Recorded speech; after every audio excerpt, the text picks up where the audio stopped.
C'est étonnant, non? L'audience est reprise. Je vous rappelle que nous jugeons aujourd'hui François Romerio, qui est inculpé d'incitation à la violence, d'outrage à magistrat et de propagation de fausses nouvelles. Monsieur Romerio, le ministère public va maintenant requérir contre vous, et voici que se dresse devant vous la silhouette... que se dresse devant vous la silhouette implacable, sauf par sa femme.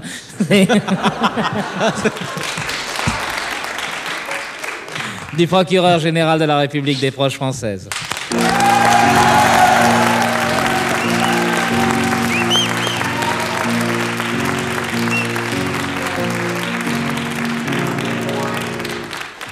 Dis donc, au fait, ta femme m'a demandé de te poser une question. Oui. Qu'est-ce que tu faisais rue Sainte-Anne? Je me faisais mettre. Régo. Régo, oui. Française, Français, Belge, Belge, mon président, mon chien salaud que tu es. Monsieur l'avocat le plus bas d'inter. Mesdames et messieurs les jurés, public chéri, mon amour.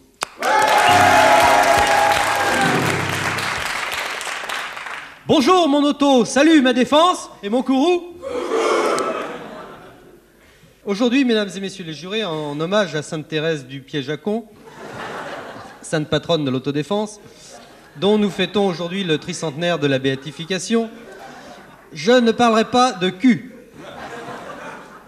Convaincue d'hérésie parce qu'elle avait auto-défendu ses fesses en refusant de coucher avec l'évêque de Meaux à l'issue du salon de la moutarde 1636,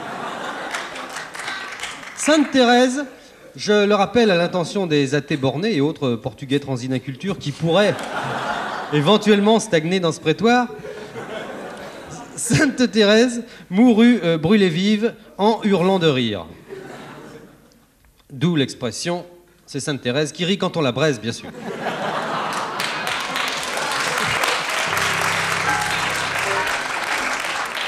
Donc je ne vous parlerai point de cul, je vous parlerai de merde. Plus précisément de la merde de chien d'imbécile qui m'englue l'escarpin à l'heure où je vous parle et sur laquelle j'ai longuement, totalement, goulûment glissé il y a un instant avant de venir l'essuyer aux marches du palais.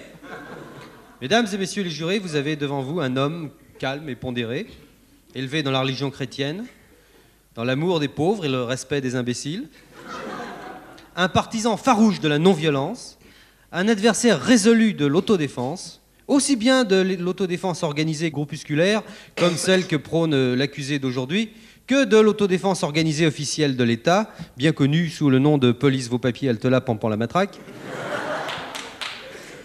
J'ajouterai que je suis enfin un adversaire convaincu d'une autre forme d'autodéfense, celle des petits voyous pourris qui se bardent de quincailleries mortelles et de couteaux à cran d'arrêt par crainte des coups de béquille avant d'aller attaquer les petits vieux finissants ou des petits commerçants usés qu'ils viennent assommer pour leur piquer lâchement les 3 sous que ces vieilles gens ont mis de côté au prix de toute une vie à cheval entre la silicose et l'arthrite du genou.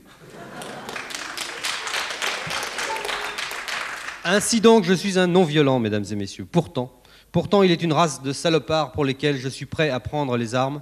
J'ai nommé la race des lamentables semeurs de merde canine qui engluent nos rues de la fiente nauséeuse de leurs bâtards obtus, abrutis de canigous trop gras, crétinisés à mort par l'univers carcéral des grandes cités où ils se cognent en vain le museau entre 4 murs de F2 au lieu de courir chier dans les champs comme vous et moi.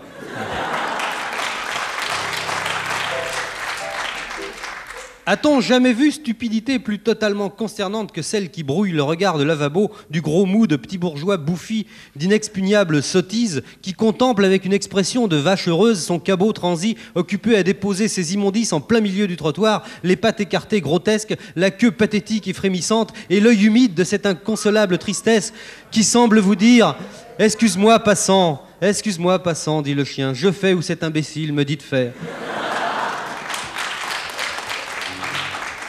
Je fais pas exprès, si ça tenait qu'à moi, le chien, j'irais chier plus loin.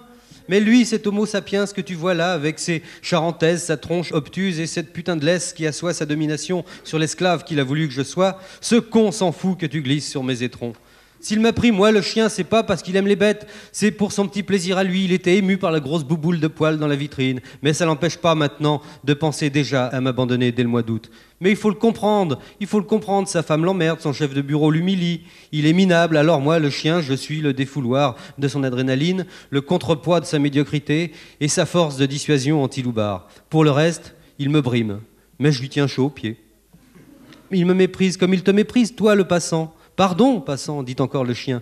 Je te vois pointer à l'horizon du carrefour dans un instant, quand ce crétin m'aura remonté dans son 2 pièces pour m'enfermer sans espoir dans cette prison sans air et sans joie. Toi, le passant, tu vas t'offrir 30 secondes de hockey sur merde avec double axel sur le bitume et révérence dans le caniveau.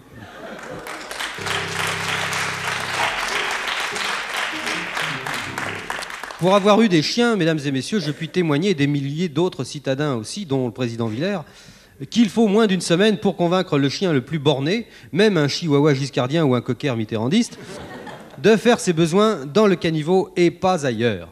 N'est-il point affligeant que la nature humaine soit aussi désespérément chiracophobe ? Comment espérer en l'homme ? Peut-on attendre le moindre élan de solidarité fraternelle chez ce bipède égocentrique, gorgé de vinasse, boursouflé de lieux communs rase-bitume et pousse à la fiente ? Cette bête à 2 pattes engoncée dans son petit moi sordide, au point de n'être pas même capable de respecter son chien, l'hygiène publique et les semelles en cuir véritable de mes escarpins de chez Carville à 900 balles la paire. Pas de publicité, monsieur le procureur, pas de publicité. On va encore recevoir des caisses. Bah oui, justement, celles-ci sont sales. Je ne suis pas partisan du retour à la peine capitale, bien que le bavard en chef usurpateur du trône de Perfit en eût imposé l'abolition contre l'avis de l'opinion publique, dont l'un des plus somptueux spécimens est aujourd'hui parmi nous, armé jusqu'aux dents et fermement assis sur sa majorité silencieuse, si j'ose m'exprimer ainsi. En revanche, je serais assez partisan d'une application de la peine de merde par l'inauguration du fusil à crotte en pleine tronche, réservé aux demeurés crottogènes spécialistes des défécations canines sur trottoir.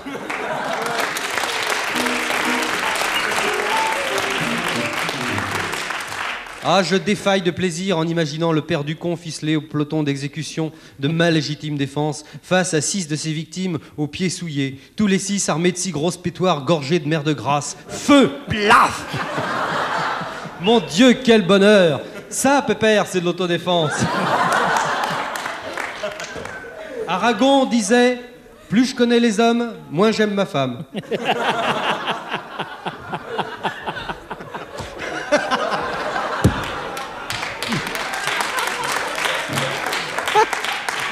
Il peut plus s'autodéfendre de toute façon. Surtout dans ce domaine, oui. Plus je connais Dupont, plus j'aime Mirza. Y a-t-il un animal plus con que l'homme, mesdames et messieurs ? Oui, peut-être. Il existe peut-être une catégorie d'animaux aussi cons que les hommes, et en l'occurrence, je suis tout à fait d'accord avec Chaval sur ce point, les oiseaux sont des cons. Je connais personnellement un perroquet parleur qui a repoussé les limites de l'imbécilité volaillère jusqu'à l'infini. N'était la chaleureuse amitié qui me lie aux humains que cet emplumé a apprivoisé, j'aurais depuis longtemps pris un plaisir exquis à lui défoncer la gueule à coups de clé anglaise de type Romério, ou à lui écarteler le trou du cul à l'aide d'un tisonnier chauffé à blanc. Ah, la sale bête! Que n'existe-t-il, monsieur Alfa Romeo? Que n'existe-t-il? Une association d'autodéfense contre les oiseaux qui chantent faux. Celui dont je vous parle, que ses maîtres, dans un de ces traits de génie inventifs qui témoignent de la suprématie de l'homme sur cette terre, avaient eu l'idée inouïe d'appeler Coco. Il faut le faire. Cette nullité multicolore, à l'œil aussi creux qu'un estomac de bébé ougandais un soir de réveillon, cette insulte vivante à l'ornithologie de salon avait une particularité totalement insupportable. Branché sur son perchoir, au-dessus des invités de la maison, avec des grasses altières d'empereurs trichromosomiques surplombant les arènes à Chrétien, un insupportable mépris fatigué dans la mimique dégoûtée de son bec hargneux, il lui arrivait de se réveiller soudain, à peu près toutes les 20 secondes, pour siffler à tue-tête les 5 premières notes de la marche du colonel Boguet. Ça et rien d'autre. C'est atroce. D'ailleurs, je vais vous le faire. Je demanderai aux personnes sensibles de sortir, car c'est insupportable. Tout le monde connaît la marche du colonel Boguet. C'était la musique du pont de la rivière Kouaï. Et ben moi, ce perroquet-là, il faisait...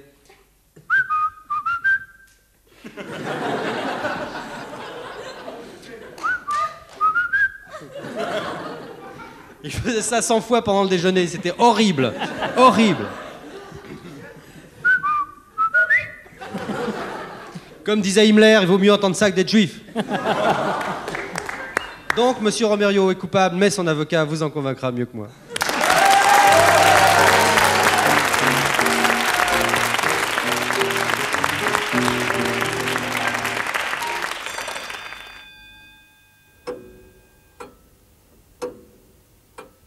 C'est étonnant, non?